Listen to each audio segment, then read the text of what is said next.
Bom, então, gravação iniciada. Agora, formalmente, boa noite a todos. Agradecer imensamente a gentileza e a disponibilidade dos professores Antônio e Raquel por estarem aqui nesta noite, né, para participar da banca de avaliação do trabalho de conclusão de curso da aluna Andressa Vilela Ferreira, com o tema Narcotráfico Infantil, uma análise sociojurídica da realidade brasileira. Andressa, você tem até 20 minutos para fazer a sua exposição, e depois que você fizer a sua exposição, a gente passa às considerações da banca, ok? Pode iniciar, boa sorte. Ok, muito obrigada. Todos conseguem me ouvir? Perfeitamente. Ok, muito obrigada. O meu trabalho é sobre o narcotráfico infantil, uma análise sociojurídica da realidade brasileira. No meu capítulo 1, eu falo sobre a evolução dos direitos da criança e do adolescente. Como uma forma de simplificar por causa do tempo, eu vou tratar o Código de Menores de 1927 e o de 79 de forma conjunta, porque ambos possuem várias similaridades. Mas, primeiramente, eu gostaria de destacar que no dia 20 de dezembro de 1923, no Distrito Federal, foi criado o primeiro juizado de menores, que teve como, não só foi o primeiro do Brasil, mas também da América Latina, que teve como primeiro magistrado José Cândido Melos Matos, que foi o elaborador do Código de 1927. Os dois códigos, ele adotou a doutrina da situação irregular, da qual tratava as crianças como objetos e não como sujeitos de direito. Esse código, ele tinha como uma outra característica que utilizou veio com o objetivo de cuidar dos menores em situação irregular, assegurando a assistência, a proteção e a vigilância aos abandonados ou os delinquentes menores de 18 anos. É importante destacar que ele não fez uma distinção de quem seriam esses jovens abandonados ou os delinquentes, deixando de uma forma ampla. Outra questão importante é que houve a criminalização da pobreza, que, como sabemos, a pobreza é um problema social que sempre esteve presente na realidade brasileira. E, a partir dessa criminalização, ela foi utilizada como forma de legitimidade para o Estado intervir em nome da proteção do menor, buscando como uma forma de que ele não praticasse qualquer infrações penais. Segundo o professor José Ricardo Cunha, ele diz que esses menores em situação irregulares tinham um rosto conhecido, que eram os filhos de família empobrecida, geralmente negros e pardos, vindos do interior ou da periferia. Essa criminalização da pobreza, ela surgiu como uma forma de controle social, buscando a repreensão dos menores em situação irregular. Apesar de haver a existência do juizado de menores, não houve o devido respeito às formalidades do devido processo legal ou qualquer outra lei que assegurava os direitos da criança e dos menores, né, como eles eram considerados, porque eles eram vistos como objetos passíveis de qualquer aplicações penais, levando apenas em considerações as circunstâncias que eles se encontravam, não importando se eles tinham ou não cometido alguma infração penal. Assim, eles sofriam a intervenção do Estado. Posteriormente, com a democratização do Brasil, né, houve a promulgação de uma nova Constituição Federal, a de 1998, que adotou a doutrina da proteção integral. No artigo 227 da Constituição Federal, determina que a família, o Estado e a sociedade têm o dever de garantir a proteção à criança e ao adolescente, zelando pelo seu bem-estar de forma prioritária e absoluta. É importante destacar que agora eles não são mais considerados como objetos indefesos, mas sim como seres humanos sujeitos de direitos que pertencem à família e à sociedade como membro.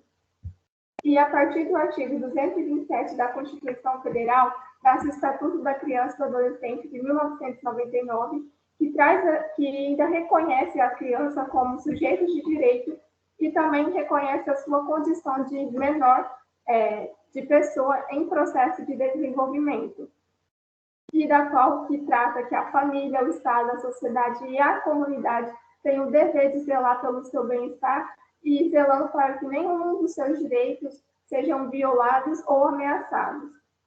A respeito de caso algum menor, algum adolescente cometa algum ato infracional, será sempre respeitado o devido processo legal, ele será ouvido por uma autoridade competente, terá o direito ao silêncio e também terá o direito de ser assistido por um defensor.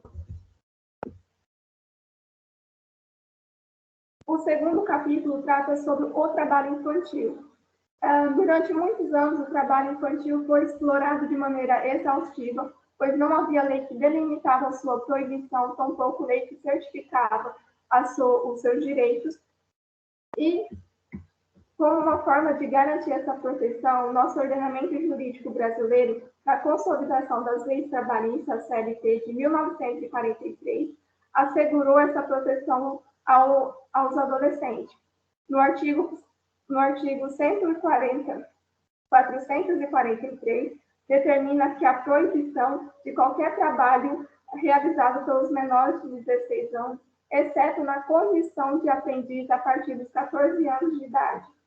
Essa problemática do trabalho infantil, ela surge não só de um efeito, né, nacional, mas sim internacional, que foi palco de duas convenções internacionais buscando a efetivação dos seus direitos.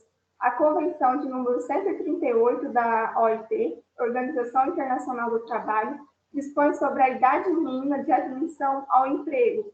Ela não traz uma recomendação específica de qual é a idade que essa criança pode ser inserida no mercado de trabalho, mas ela traz uma recomendação visando garantir a necessidade da proteção da infância, o respeito ao acesso à educação e ao pleno desenvolvimento físico e psíquico e a aplicação de medidas para se evitar a exploração da mão de obra infantil. E que caso essa criança ela exerça alguma profissão, algum emprego, que ela não prejudique as atividades escolares.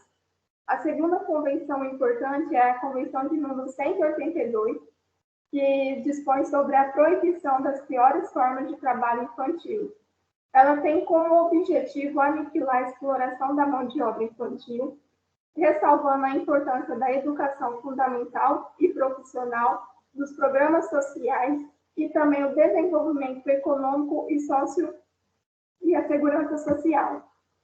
No artigo 3º, na linha C dessa convenção, ela considera entre as piores formas de trabalho infantil a utilização, o recrutamento, a oferta de crianças para atividades em vista particular, a produção e o tráfico de entorpecentes, conforme definidos em tratados internacionais pertinentes.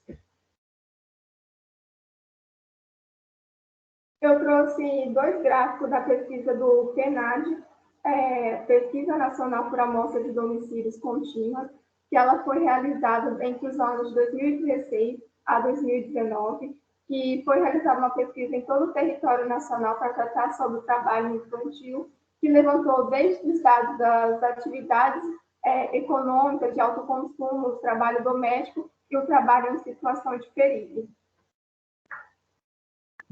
O primeiro gráfico que vocês estão vendo fala sobre a criança e o adolescente em situação de trabalho infantil no ano de 2019, que constatou que 1.800.000 crianças e adolescentes realizavam trabalho infantil, sendo que 1.300.000 em atividades atividades econômicas, e que, além disso, verificou, a partir dessa pesquisa, que esse trabalho infantil concentrava principalmente nas pessoas do sexo masculino, representando 66,4%, do que em comparação ao feminino, representando 33,6%.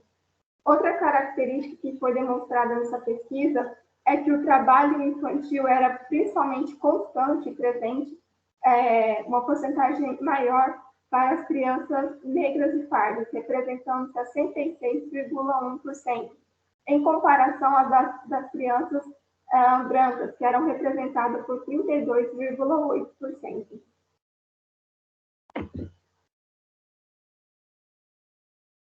Esse segundo gráfico trata sobre crianças e adolescentes que estão em trabalho infantil e perigoso, com relação ao grupo e à idade, entre 5 a 17 anos de idade, 45,9% das crianças e adolescentes que realizavam atividades estavam em ocupação entre as listas do CPI, sendo que essa lista ela também considera o trabalho no narcotráfico como uma das piores formas de trabalho infantil.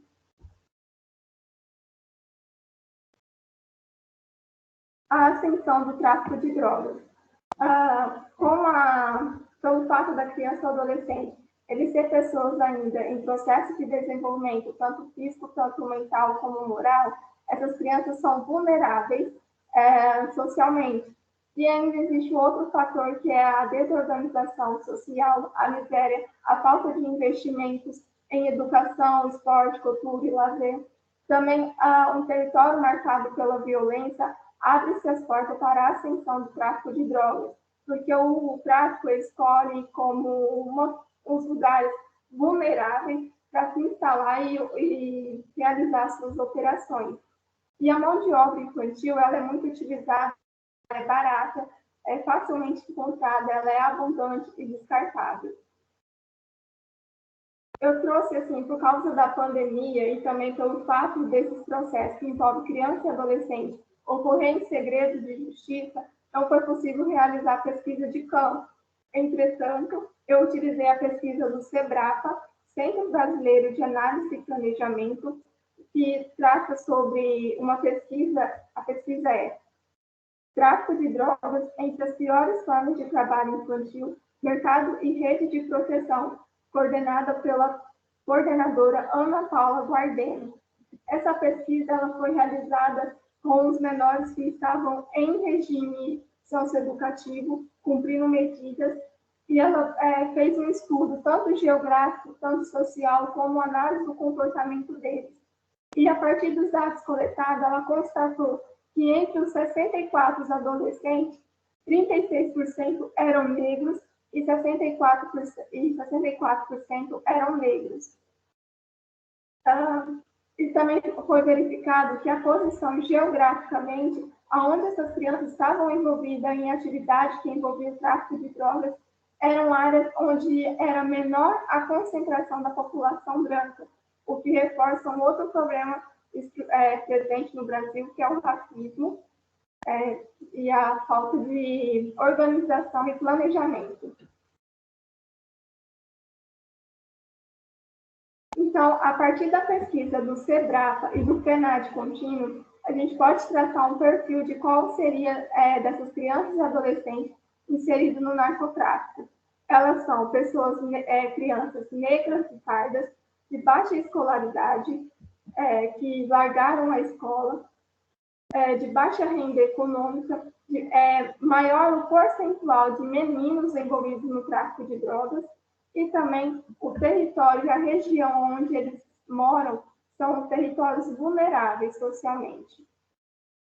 Uma forma de demonstrar como seria essa dinâmica do tráfico infantil no trabalho da criança e do adolescente no tráfico de drogas, eu fiz um fluxograma para tentar simplificar como funciona essa dinâmica.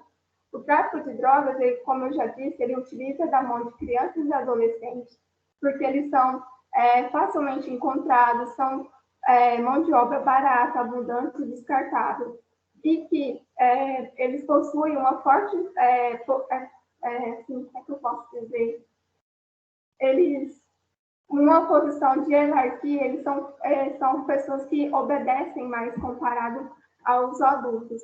Então, essa mão de obra infantil ela é muito explorada. Outro fator importante destacar que é a distribuição das funções do tráfico de drogas. Existe a figura do dono, que é o dono da biqueira ou da boca de fumo.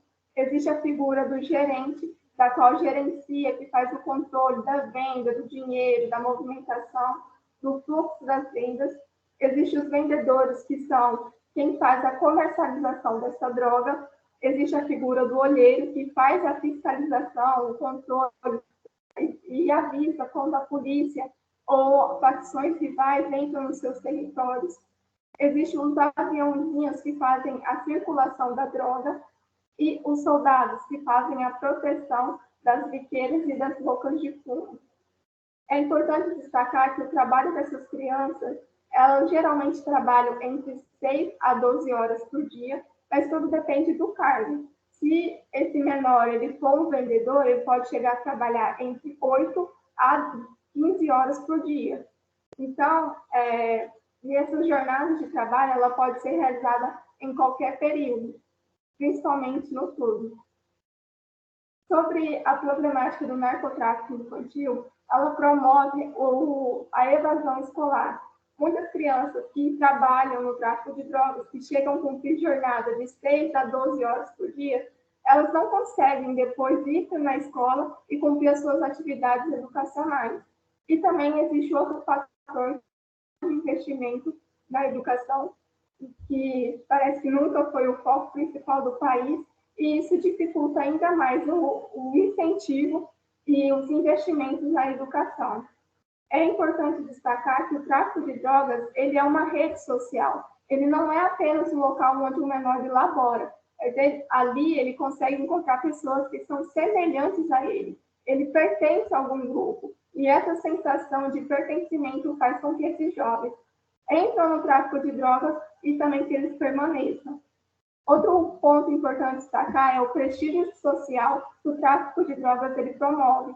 Além do poder aquisitivo, de poder ter o dinheiro para comprar um tênis de marca, uma roupa, um aparelho de celular, o tráfico de drogas ele também promove o sustento dessas crianças e das suas famílias, muitas vezes. E vai muito além de ser só apenas isso. Existe o sentimento de ser valorizado, de ser reconhecido como alguém. Outro fator importante é a autonomia financeira. Muitos jovens, antes mesmo de entrar no narcotráfico, eles já trabalhavam em outras atividades, mas posteriormente adentraram no tráfico de drogas porque ali há uma circulação de renda. Ali eles vão conseguir dinheiro constante de forma rápida. E um outro problema que é a marginalização. Essas crianças, elas são geralmente negras e pardas, de famílias pobres, que vivem em territórios vulneráveis. E isso se dá tanto a partir da desigualdade social e também do racismo estrutural, que são muito presentes na população brasileira. As medidas protetivas. Primeiramente, o capítulo 4 fala das medidas protetivas, mas antes é importante destacar também que o trabalho da criança e do adolescente no tráfico de drogas, existe uma ambiguidade jurídica, que segundo que o Estatuto da Criança e Adolescente considera que esse menor inserido no trabalho no tráfico de drogas, que ele está cometendo um ato infracional, análogo ao crime de tráfico de drogas. Todavia, a Convenção de número 182 da OIT, ela considera que essa criança que está inserida no mercado de trabalho de entorpecente, ela está laborando em uma das piores formas de trabalho infantil. E daí surge a problemática, porque o Estatuto considera como um ato infracional e a Convenção considera como uma violação do direito dessa criança ou adolescente, porque eles estão inseridos em uma das piores formas de trabalho infantil. E apenas é considerado que esses menores estão cometendo um ato infracional, e esquecendo que eles estão inseridos em uma situação que agrava ainda mais os seus direitos. É importante destacar que a legislação, tanto a Constituição, tanto o Estatuto da Criança e do Adolescente, assegura ao menor vários direitos. Entretanto, não há uma efetivação desses direitos já estabelecidos. É importante destacar o papel primordial da educação, do esporte, da cultura e do lazer. Essas crianças, a prioridade delas deveria ser apenas isso, a educação. Mas, no entanto, elas estão laborando em uma das piores atividades para promover o seu sustento. Andressa, mais 2 minutos para concluir, tá? Ok, obrigada. E as minhas considerações finais é que o tráfico O narcotráfico, ele retira da criança o direito à infância de um futuro melhor.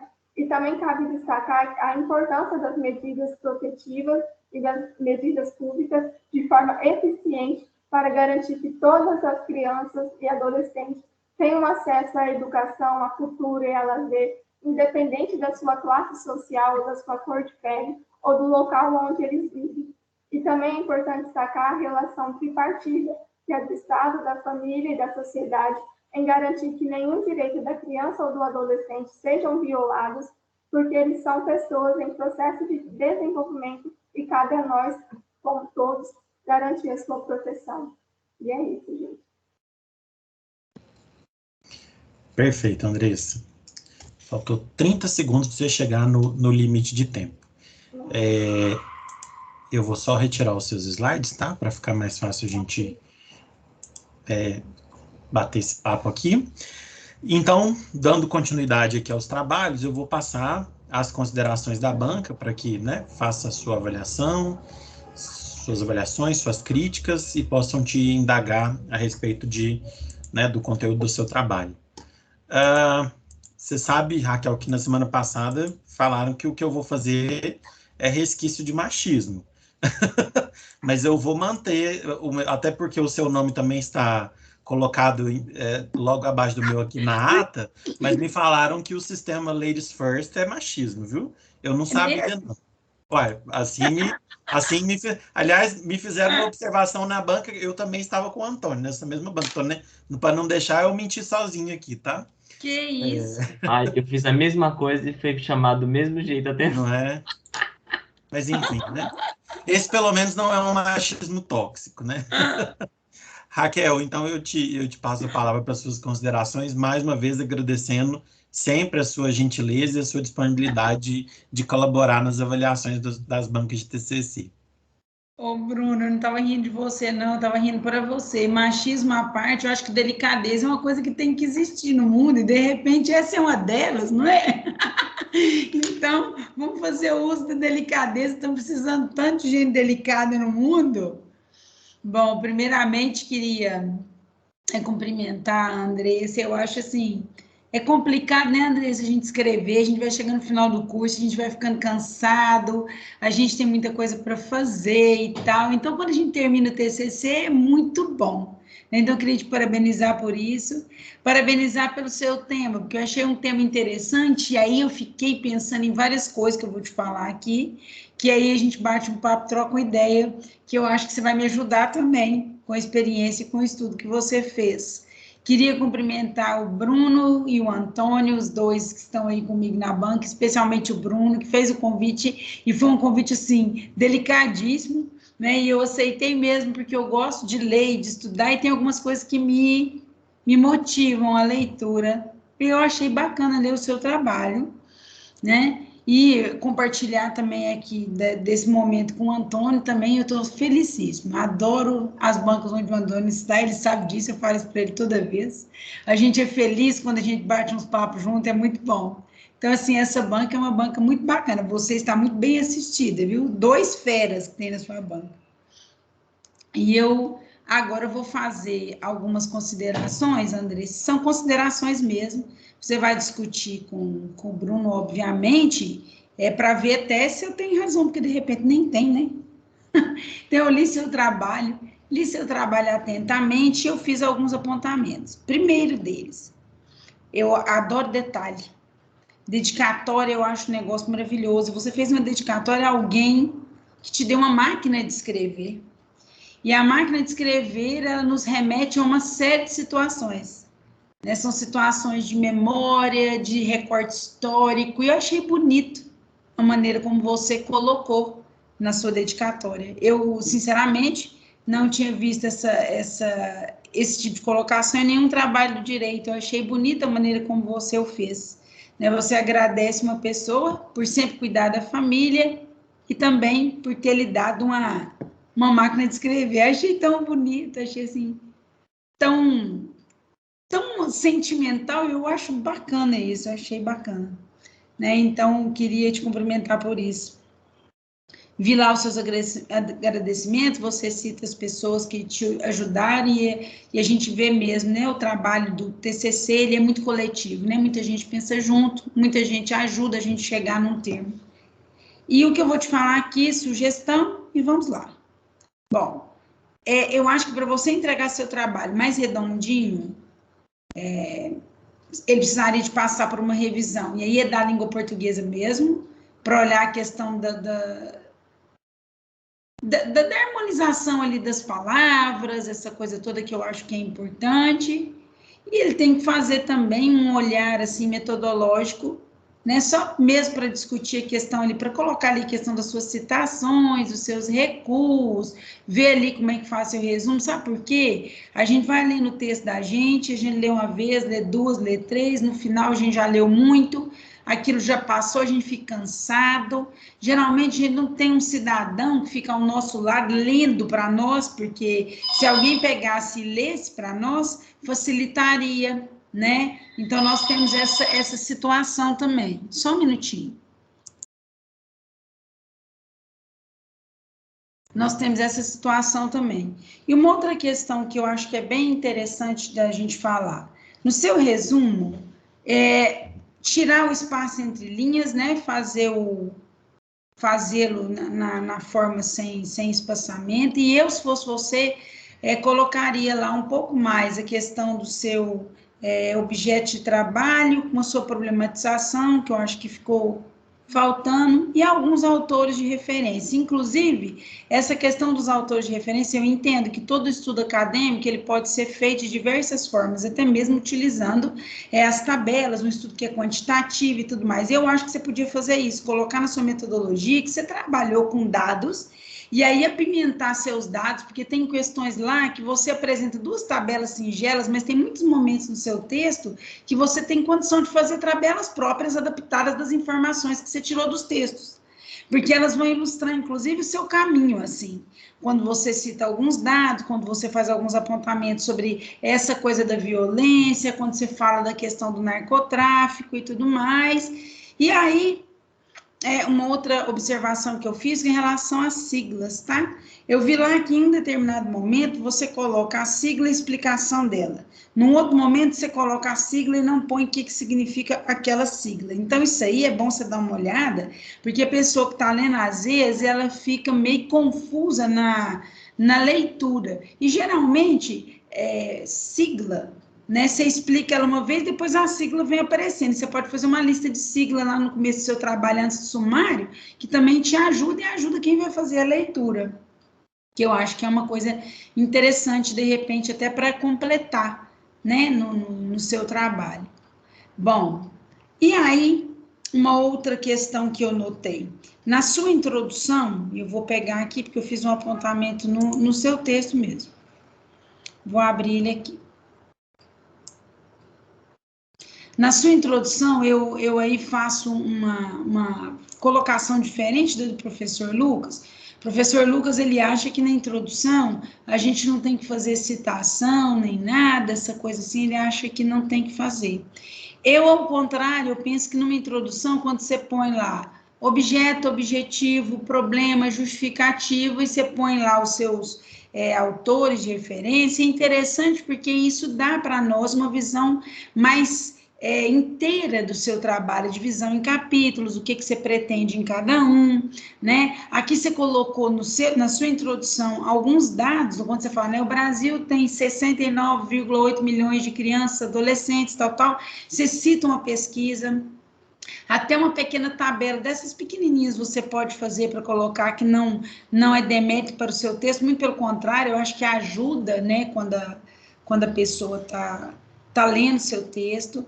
E uma questão que eu vou chamar a sua atenção aqui, quando você coloca o objetivo, não precisa de pôr 1, 2, 3, não, você pode fazer eles no texto, que eu acho que fica bem legal. Quando você coloca que a sua pesquisa ela é qualitativa, ela é quantitativa também, porque você cita dados, de repente os dados te ajudam aí a dialogar com o seu texto, porque se você for olhar, a sua revisão bibliográfica é menor do que a quantidade de alguns dados que você traz, então ela é qual e quant, né, a sua pesquisa, pelo menos assim eu entendo. E uma questão de ordem prática, que eu acho que é bem legal, e eu escutei você falando e eu vi no seu texto. Você falou assim, ó, o território que eles vivem, a região que eles vivem. Do ponto de vista geográfico, quando a gente fala região, a região é uma palavra polissêmica, ela tem um monte de significado. E território, tanto para o direito quanto para a geografia, eles têm também discussões que não são as mesmas, né? Diferente. O território com a formação do Estado é uma coisa, e o território geograficamente falando, como delimitação, é outra. Então, eu te sugiro que, em vez de usar a palavra território ou região, usa área, porque dentro da geografia você não fere nenhuma categoria de análise, tá? Se você usar a palavra área, você não fere nenhuma categoria de análise. E aí, quando for muito específico, se for falar de um local muito específico, você pode pôr a localidade ou mesmo a região, mas explica que você está usando esse termo para aquele fim, tá? E aí é só mesmo para... É uma discussão, assim, de uso das palavras adequada em cada área. Bom, uma coisa que eu achei que me deixou confusa, não é que me deixou confusa, não, entendi perfeitamente o que você queria falar, mas quando a gente fala que o narcotráfico é uma das formas mais vis de trabalho infantil, eu fico pensando, narcotráfico e trabalho, né? Na Idade Média, a ideia de trabalho era intimamente ligada à tortura. Tanto é que trabalho era tripalho, né? Castigava o corpo do indivíduo. E em determinados momentos castigava até a alma, tanto é que nobre não trabalhava. Quem trabalhava era escravo e gente que não tinha a mínima condição. E aí, quando você coloca que narcotráfico, é engraçado, né? A convenção fala, a lei, narcotráfico, trabalho, é tão pesado, né? Então, eu acho que, de repente, esse era um elemento, inclusive, de discussão interessantíssima no seu texto. E aí, lá você fala numa parte do seu texto sobre a questão da infância roubada. Se é trabalho, a infância não poderia ser roubada, né? Inclusive, esse termo infância roubada, que é colocado no seu texto, eu tinha lido um texto há muito tempo atrás, eu queria ter achado ele aqui. É isso mesmo, chama Infância Roubada, Exploração do Trabalho Infantil, um texto, eu acho, se não me engano, é Thelma Guimarães, que fala a história de dois meninos que eu acho que viviam da panha de laranja, uma coisa assim, e é um livro lindíssimo e tem esse termo lá. Eu não sei de onde é que você buscou o seu termo, mas fala mesmo sobre essa questão da exploração do trabalho infantil. E se você estivesse remetendo a essa leitura, interessante, inclusive, que ela aparece no seu texto, porque ela serve até como exemplo. Ela é uma leitura bacana. Eu acho que eu tinha o download desse livro, não sei se eu tenho, se eu tiver até te passo. Então, essa coisa de colocar, né, o narcotráfico como um trabalho vil, um trabalho desprezível, mas ele tem uma logística. Eu estava vendo ao longo do seu trabalho, você fala da logística dele, né? Então tem o cara que é biqueiro, e aí você fala que é o dono da boca, né? Ali, tem quem vende, tem quem olha, tem toda uma logística. E eu acho que essa questão que é colocada no seu texto, na parte final dele, no terceiro capítulo, eu acho que você pode voltar uma atenção para ele aí. Sabe? Fala, olha, e aí explica mesmo, porque essa questão do narcotráfico, você está trabalhando ele no seu texto, mas eu acho que você podia explorar ele mais nas suas discussões, né? Porque aí você não ia trazer, por exemplo, apenas uma informação, você ia trazer também convicções ou colocações suas, né? Eu fiquei brigando o tempo inteiro aqui com essa ideia de ler narcotráfico, entender narcotráfico como trabalho. Eu falava, Jesus! E aí, por exemplo, você vê uma revalorização do trabalho no século XVIII, XIX, quando você fala que o trabalho dignifica o homem, entre aspas, aí para justificar uma série de explorações, mas ele tem uma outra conotação. E esse trabalho aqui, na verdade, ele massacra o homem, dando a ele a impressão de que ele está sendo incluído em algo. Né? E aí aqui no seu texto tem aquela questão do consumo, eu quero consumir para ter, e eu tendo, eu vou estar inserido, né? Incluído, porque a inclusão é diferente da inserção, não é?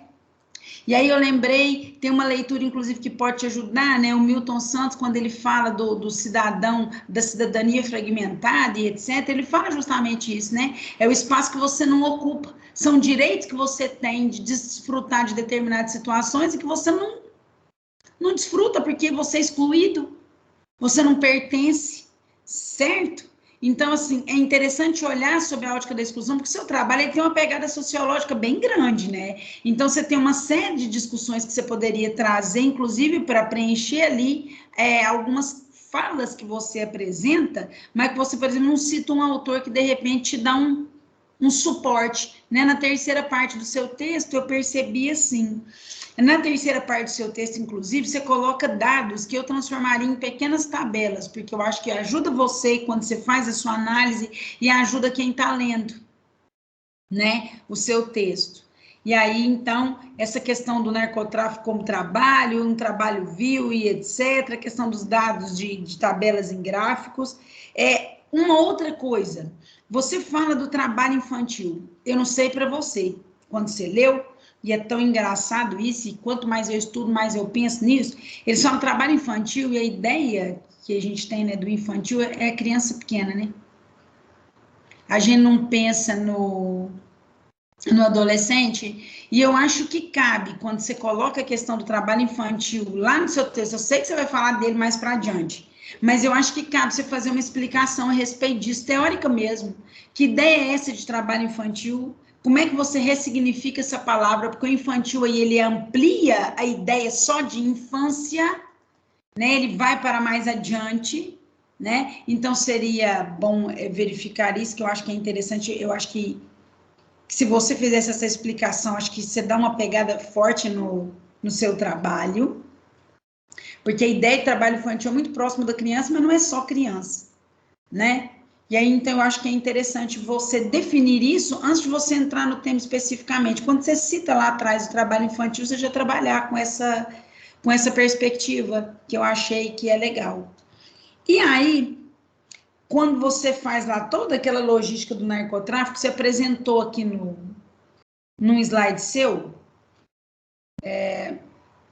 um esquema de uns círculos, umas coisinhas assim em volta. Eu não sei se você gosta disso no texto, mas quando a gente trabalha com textos e análise em categorias, a gente usa muito esses recursos e ajuda a gente. Então, quando você coloca no seu slide, fica tão bacana de ver, de repente, se você jogasse toda a logística do narcotráfico num esquemão gráfico desse, ia ser mara para o seu texto, ia ser bem legal para o seu texto. Mas isso também é assim. Eu estou te dando sugestão mesmo, é palpite. Que eu acho que seria legal para o seu trabalho, por exemplo, ganhar um corpo bem bacana, assim, que eu acho bom. E quando você fala da questão do consumir, ou seja, eu me dedico muitas vezes ao narcotráfico, sou uma presa fácil porque quero consumir, e aí a gente vai lá na sociologia, lembrar do Zygmunt Bauman, quando ele fala do consumidor que, na verdade, não tem qualificação nenhuma, né? Você tem um consumidor que é qualificado para o consumo e aquele que não é, que está vivendo na questão da exclusão, e aí você justifica uma série de movimentos sociais que se dão a partir daí. Eu acho que valia a pena, por exemplo, você discutir o que é essa ideia do consumo, porque o consumo aí é uma questão que te dá status, e o status sob essa perspectiva, ele seria importante por uma questão de pertencimento, mas ele quer pertencer a que categoria? Uma categoria que é excluída. Porque ele quer aparecer para aqueles lá onde ele vive essa segregação, essa marginalização, entendeu? Então, categorizar isso é bem legal. Isso são questões pontuais que eu vi ao longo do texto. E aí, eu queria te fazer 2 perguntas. Vou fazer as perguntas agora. Quando você fala da questão da proteção integral, aí você fala, e essas ponderações que eu fiz com você no seu texto, elas estão ao longo do seu texto. Eu coloquei nos balãozinhos lá no meu, depois se quiser a gente até conversa sobre isso. Aí o que acontece? Quando a gente está trabalhando essa questão do seu texto, e você coloca lá que é dever da família, da sociedade, do Estado, né, sei lá, para o bem-estar e melhor interesse da criança, do adolescente, conforme está no Estatuto, conforme está na Constituição, e todo mundo coloca, e aí a gente chama lá sempre o princípio da proteção integral, né, encarando esses indivíduos como sujeitos de direito. Eu falo indivíduo só para a gente não repetir a palavra, tá? Todos são sujeitos de direito. Como é que você acha que Estado, família e sociedade poderiam estar trabalhando de forma conjunta, no sentido até de evitar que o narcotráfico fosse possibilidade de trabalho? Que eu fiquei pensando, gente, a possibilidade de trabalho, quer dizer, o camarada... E aí você ainda coloca no seu texto, né, que criança e adolescente é presa fácil, inclusive, porque é mão de obra farta, barata e descartável. São 3 elementos interessantes de discussão que você pode trazer em cima dessa situação. Então, tá, eu tenho a família, a sociedade e o Estado. E ainda o narcotráfico é a possibilidade de trabalho. Se eu tenho três instâncias para cuidar e proteger, eu tenho o princípio da proteção integral e ainda o narcotráfico é a possibilidade de trabalho, né? Como é que a gente vê isso? E é um trabalho que exclui, e é um trabalho que emprega, entre aspas, quem é excluído. Olha que coisa! Olha que situação, né? E isso tudo acontece sob o olhar do Estado, né? E aí, por exemplo, o que você pensa a respeito disso? Você acha que é possível as políticas públicas darem conta dessa situação? Você acha que... Aí você coloca no seu trabalho também, né, que muitas vezes uma família sem formação, ela não possibilita a formação para aquele que gostaria muitas vezes de sair da exclusão através do ensino, da instrução, da instrução formal, vamos dizer assim. Então, são nós, né, que a gente acaba vendo, né? Se você pegar os textos do Achille Mbembe, ele fala sobre essa discussão também, que é interessante de trabalhar. E o que você pensa? Só me conta assim, o que você pensa mesmo. Isso é curiosidade minha. Se você quiser falar comigo agora, eu acho até bom, que a gente vai... Ok. Então, eu penso assim, o dever da família e também da sociedade e do Estado. Eu divido, apesar de ser os 3 em conjunto, a ação seria uma só, que seria a fiscalização. A da família seria a fiscalização para, primeiro, permitir que esse menor ele frequente a escola, fiscalize o seu comportamento também, o acesso onde ele, por exemplo, onde ele está incluído. Isso é uma forma assim de... Como é que eu posso dizer? Educar, né? Você fala, isso está dentro de educar. Sabe, educar não só escolarmente, mas também educar moralmente. Uhum. Fiscalizar o seu filho, onde ele está inserido, quais são os objetivos dele, mostrar exemplos. No caso da família, eu coloquei, por exemplo, os pais também são que não tiveram escolaridade. Então, isso inviabiliza eles também de proporcionar uma melhor escola para esses meninos. Aí, quanto à questão da sociedade, também seria um dever nosso de fiscalizar. Eu não tenho filho, mas qualquer criança que está em uma situação de perigo, é o meu dever de agir.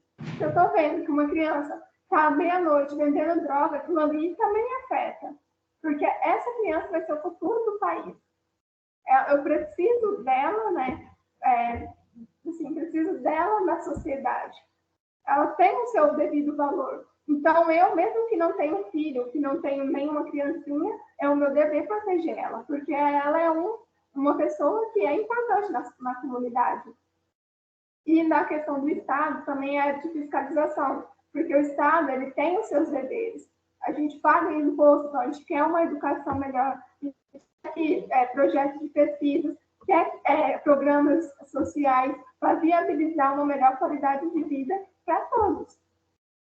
E, assim, uma outra observação da questão do Estado é que quase não existe pesquisa do Estado de forma ampla sobre esse assunto. Todo levantamento que eu pesquiso lá, trabalho infantil no tráfico de drogas, eu não acho nenhuma pesquisa falar assim, eu preciso saber quantos menores estão inseridos no trabalho infantil. O que eu acho levantamentos no SINASE, que é de adolescentes, no caso, cumprindo medidas socioeducativas que estão cumprindo, né, pelo fato do ato infracional análogo ao tráfico de drogas. Sim.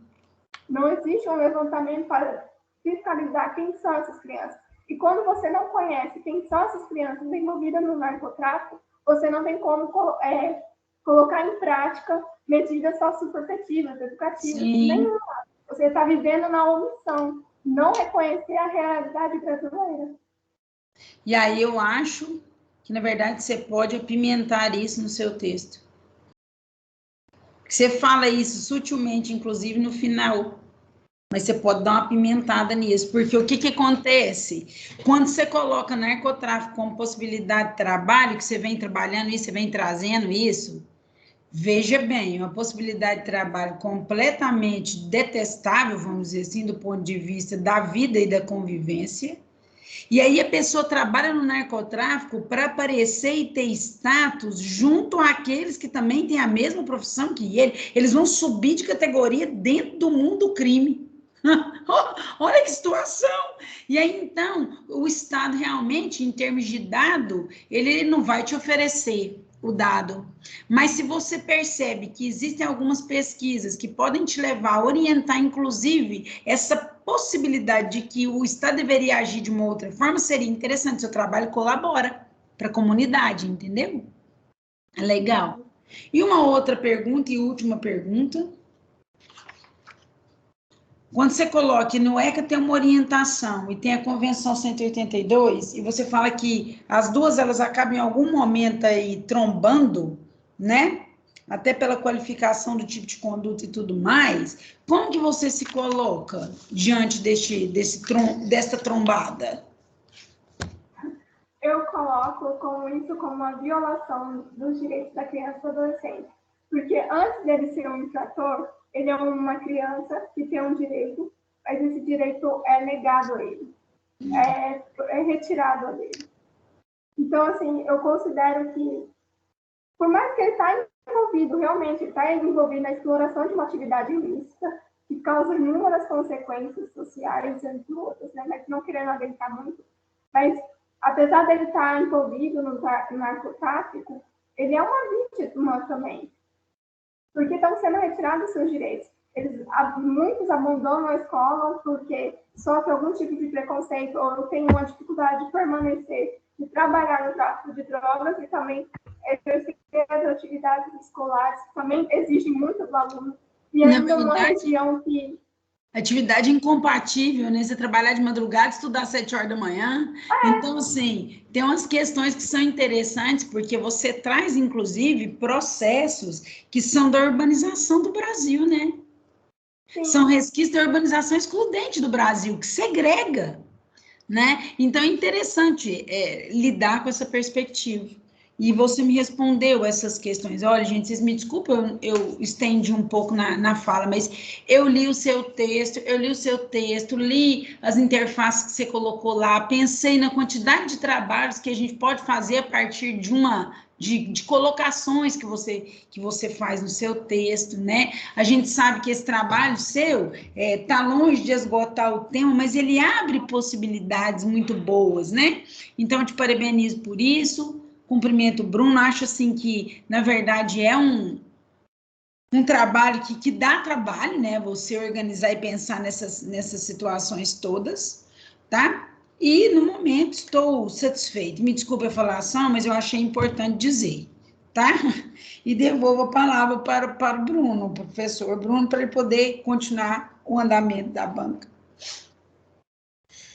Raquel, cada vez que você solta uma palavra é um aprendizado, viu, menina? Esses direcionamentos, esses encaminhamentos que você dá, vou te falar uma coisa. Da minha cabecinha limitada, eles não sairiam jamais, viu? As vertentes, as portas que se abrem para essas discussões são incríveis. E como você bem disse, aliás, das primeiras vezes que eu conversei com a Andressa, sempre foi uma preocupação, a gente tentar... o trabalho tem um viés sociológico muito forte, né? Eu falava, Andressa, a gente precisa dar um enfoque jurídico para esse problema que é efetivamente sociológico, né? Para que a gente, né, também nos volte para a nossa ciência, que é uma ciência interdisciplinar, mas antes de tudo é a ciência jurídica, né? E você, com a sua formação interdisciplinar fantástica, melhor do que ninguém, né? Trouxe colaborações muito valiosas e mais uma vez te agradeço, viu, Raquel? E do encaminhamento. Bruno, seu microfone mutou. Desculpa. Então, passo a palavra para o Antônio, agradecendo mais uma vez pela gentileza de estar conosco aqui nessa noite. Fique à vontade, Antônio. Bom, Bruno, antes de mais nada, boa noite para você e boa noite para a Andressa. Muito obrigado pelo convite, então, tanto seu quanto do Bruno, Andressa, de estar aqui hoje com você, sendo seu avaliador. Inclusive, né, obrigado por confiar tanto em mim quanto na Raquel. Estendo os cumprimentos à minha amiga maravilhosa Raquel. Como sempre, né, ela sempre fala no final, eu falei demais, mas assim, ó, vou te dizer, vale a pena ter a Raquel, porque ela é uma das poucas pessoas que lê o trabalho inteiro, de cabo a rabo. Então, assim, se ela comentou e o que ela disse aqui, são coisas que são bastante importantes e relevantes, tá? E são para construir, para somar na sua vida, tá, Andressa? Ela quer te ajudar a prosseguir. Assim como eu, né, e aproveito de tudo que a professora Raquel propôs como reflexão, porque acho que é bastante importante, eu também vou fazer alguns comentários que eu acho que é relevante para você pensar, para você se emancipar, coisas que talvez te ajudariam a deixar o seu trabalho um pouco mais explicativo, tá? Vamos lá. Eu gostei da sua proposta de pesquisa, sua e do Bruno, achei assim extremamente interessante e como isso assola a nossa vida do povo brasileiro. Muitas crianças e adolescentes têm sido recrutados para o mundo do crime. Não é algo isolado, né? Em vários locais isso acontece, locais periféricos. Os dados que você trouxe são bastante importantes, né? Que a pobreza tem sido o caminho, né?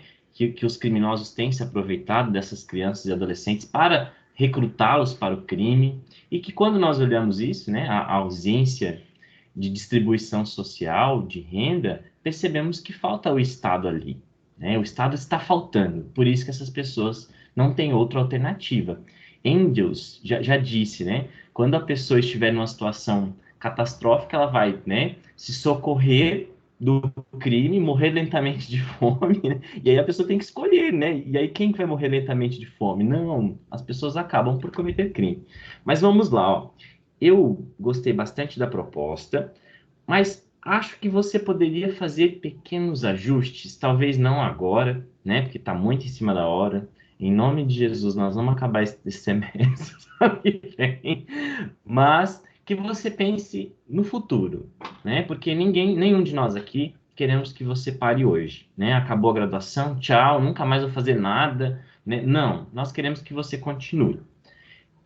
Uma coisa que eu achei bastante importante lá no início do seu trabalho, na página 12, você trouxe a idade de 19 anos como se referindo à menoridade. E pelo Estatuto da Criança e do Adolescente, é 0 a 18 anos, menor de 18, tá? E aí só faz essa adequação para ficar alinhada ao Estatuto da Criança e do Adolescente. Te digo por quê, tá? Eu vou te dizer o porquê, isso é importante. Se nós considerarmos 19 anos, mudou a categoria. Não é mais criança e adolescente. Não sai do ECA, aí nós vamos talvez para o Estatuto da Juventude, que é outro instrumento normativo. Eu falo isso, Andressa, sabe por quê? Porque eu também pesquiso, né, crianças e adolescentes, só que em outra vertente, vítimas de violência policial, né, crianças e adolescentes que apanham da polícia, que são mortos pela polícia e que não são responsabilizados os autores dos delitos. E a maior dificuldade é encontrar os dados. Ainda que o Estatuto da Criança diga, né, da criança e do adolescente diga que criança é pessoa com até 12 anos e adolescente de 12 a menor de 18 anos, até 18 anos de idade, os dados apresentados pelo Estado confundem criança com adolescente, tratam como se fosse algo igual, e jovem como se fosse adolescente e leva, né, dos 17 até os 25. E aí você fala, como que eu sei quem tem até 18, como que eu sei quem tem até 12? Porque é uma bagunça, né? Ainda que você trouxe muito bem, né? Olha, eu tenho um primado bastante importante aqui. Uma garantia constitucional que você chamou, né, de proteção integral, princípio, e aí eu ia te dar uma dica que acho que, como o seu trabalho está bastante rico, você trocar só o nome e talvez inserir a professora Josiane ali e chamar Josiane Rose Petri Veronese e chamar de doutrina, porque ele dá até um pouco mais de validade nos seus dados, nas suas informações, porque está muito bem construído. Iria te dizer, né, que eu acho que talvez né, já que você tratou de narcotráfico, trabalho, como essas pessoas estariam sendo angariadas para o mundo do crime, que você talvez poderia pensar, né, em eventualmente se pensar em um reparo no seu trabalho, em você mencionar, ainda que talvez seja em um parágrafo, 2 parágrafos, a diferença de trabalho proibido e trabalho ilícito, que eu acho que são questões assim importantes. Olha, primeiro, né? Você explicou bem. Você trouxe lá que podem trabalhar a partir dos 14 anos, na condição de menor aprendiz, contou bonitinho, né? Que há uma triangulação, que precisa da participação do ensino. Nananana. Só que veja, o trabalho proibido, né? São trabalho em condições insalubres, perigosas, né? Que a lei proíbe que os menores de 18 anos trabalhem. Já o trabalho ilícito é aquele trabalho em que não há um respaldo jurídico pelo Estado. Então, não daria, por exemplo, para essa criança ou esse adolescente chegar no Poder Judiciário e dizer: olha, eu sou vigia, né? Eu fico ali na guarda de uma boca de fumo. Eu quero um reconhecimento de vínculo empregatício. Esse não teria como, porque é um trabalho ilícito. Por outro lado, né, se fosse um trabalho noturno apenas, né, ele, ainda assim, por ser proibido, teria direito e respaldo pela Justiça do Trabalho de garantia de trabalho e emprego, né, direitos trabalhistas, sendo mais objetivo. Eu, lá no seu início do trabalho, você começou a falar do trabalho, e eu achei bem, bem bacana. E eu, se eu fosse você, fazia, ainda que fosse uma notinha de rodapé, só para dizer, porque você faz uma construção de formas de trabalho. Aquilo que a Raquel disse, né? O trabalho edifica o homem, matou tanta gente já, meu bem. Não é não, Raquel? De tanto trabalhar, porque as pessoas se matavam no trabalho, né? E veja, a Lei Complementar 150 de 2015, que é a Lei do Trabalho Doméstico, ela já veda expressamente que aos menores de 18 anos é proibido o trabalho doméstico.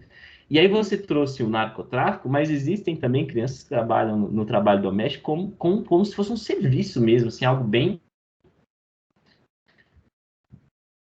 bem duro, né? Da internacionalização que você deu, isso é bem legal, tá? Buscar instrumentos internacionais, isso dá assim até um up na nossa vida, porque eu acho que é um dos objetivos que talvez nós temos que alcançar, Bruno, trabalhar coisas internacionais, nos nossos monografias, auxiliar os alunos a buscarem algo um pouco fora do direito nacional. Eu sei que é difícil, né? Porque malemar, no final das contas, a gente consegue saber só um pouco do direito brasileiro, quiçá do direito internacional, né? Mas é importante, né? É importante para dar até validade. Eu também anotei aqui o seguinte, que aí eu queria ver com vocês, com você e com o Bruno, ó.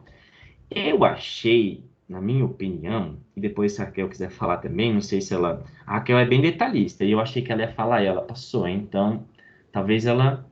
não sei, ter dúvidas. Seria sobre o tópico 4. Por quê?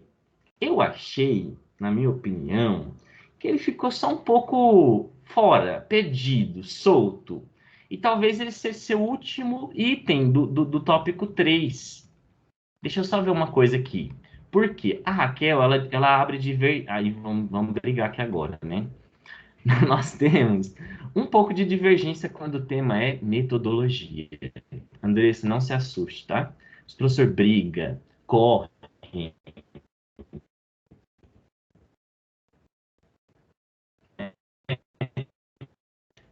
se matam.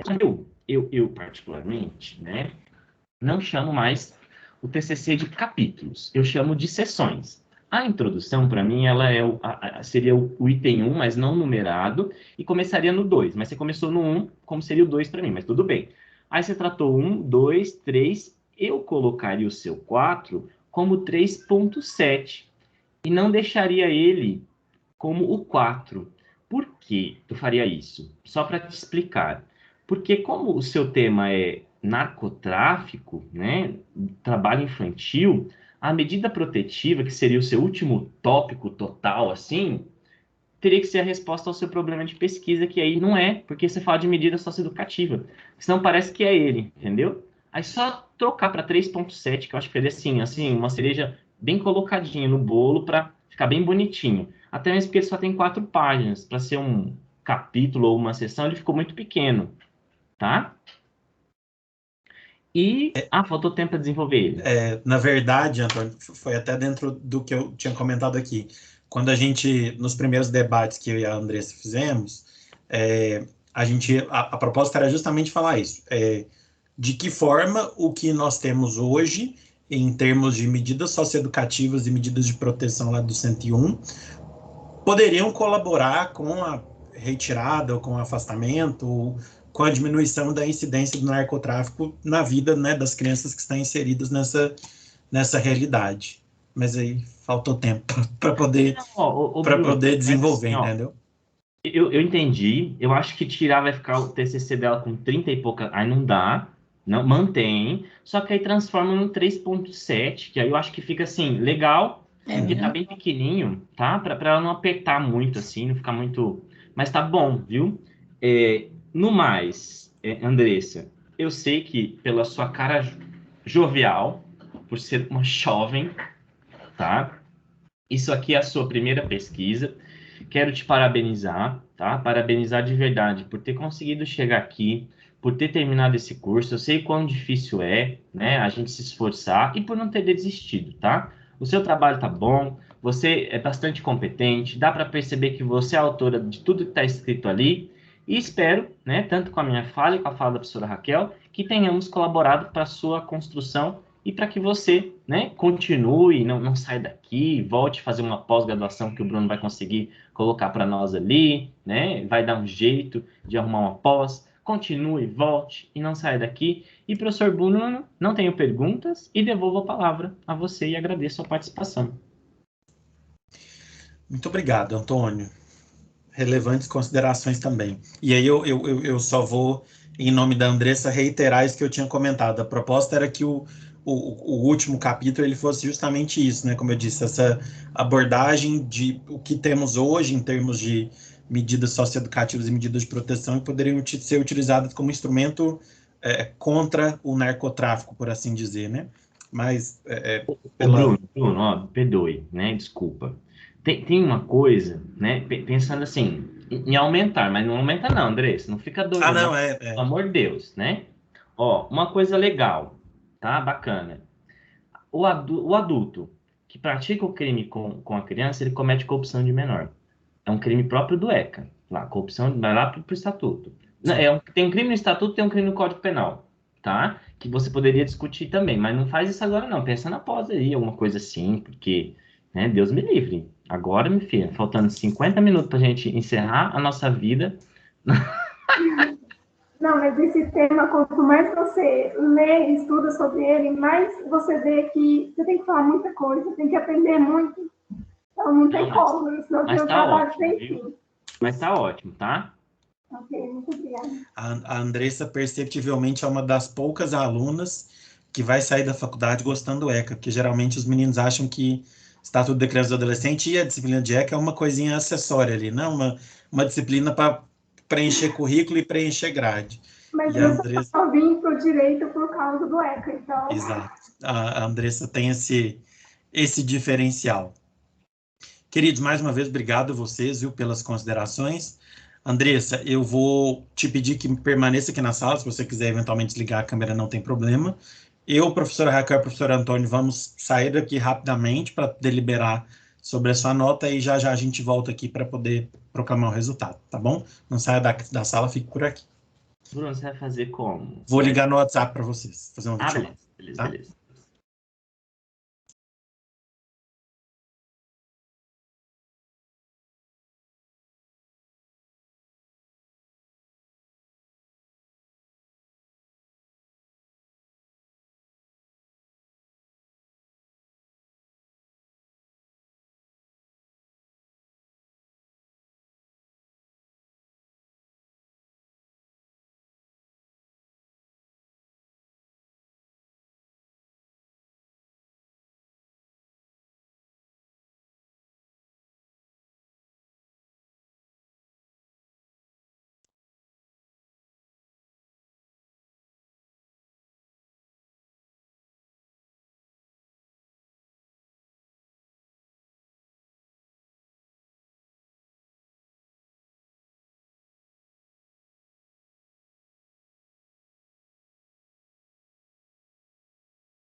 Andressa?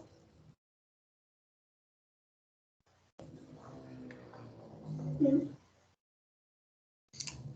Tá por aí? Sim, consegue ver?